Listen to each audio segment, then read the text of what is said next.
નમસ્કાર મિત્રો, Gujarat division news પર સમાચાર મળી રહ્યા છે। સંજેલી તાલુકાના માડલી ખાતે રાજ્યમંત્રી રમેશભાઈ કટારાના અધ્યક્ષ સ્થાને સેવા સેતુ 2.0 કાર્યક્રમ યોજાયો। મુખ્યમંત્રી ભૂપેન્દ્ર પટેલના નેતૃત્વમાં દાહોદ જિલ્લાના સંજેલી તાલુકાના માડલી મુખ્ય પ્રાથમિક શાળા ખાતે કૃષિ અને ખેડૂત કલ્યાણ, સહકાર, પશુપાલન અને ગોસંવર્ધન રાજ્યમંત્રી રમેશભાઈ કટારાના અધ્યક્ષ સ્થાને સેવા સેતુ 2.0 કાર્યક્રમ યોજાયો હતો। ગ્રામ્ય વિસ્તારમાં નાગરિકોને ઘર આંગણે જ વિવિધ જનહિતકારી યોજનાઓનો લાભ સરળતાથી મળી રહે તે માટે રાજ્ય સરકાર દ્વારા સેવા સેતુ કાર્યક્રમ યોજવામાં આવે છે।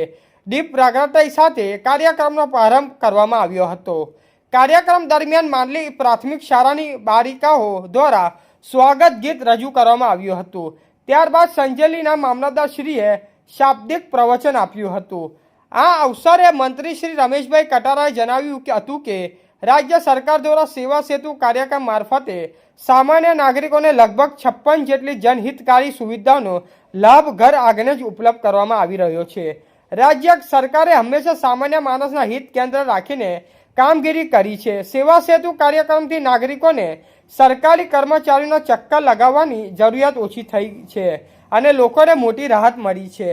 વધુમાં મંત્રીશ્રીઓએ રાજ્ય સરકાર દ્વારા અમલમાં મુકાયેલી વિવિધ જનહિતલક્ષી યોજનાઓ અને સુવિધાઓને મહત્તમ લાભ લેવા ગ્રામજનોને અનુરોધ કર્યો હતો। તેમણે જણાવ્યું કે જ્યારે સરકાર ઘર આંગણે આવીને સેવા સેતુ દ્વારા સુવિધાઓ પૂરી પાડી રહી છે ત્યારે ગ્રામજનોએ પણ તેનો પૂરેપૂરો લાભ લેવો જોઈએ। આ કાર્યક્રમમાં તાલુકા વિકાસ અધિકારી શ્રી ડામોર, મામલતદાર શ્રી કામોલ, એપીએમસી ચેરમેન, શાળા તરફ સ્ટાફ, છેલ્લા પંચાયત તથા તાલુકા પંચાયતના સભ્યો, સરપંચશ્રીઓ, આગેવાનો તેમજ મોટી સંખ્યામાં ગ્રામજનો ઉપસ્થિત રહ્યા હતા। રિપોર્ટર દિલીપભાઈ હરિજન।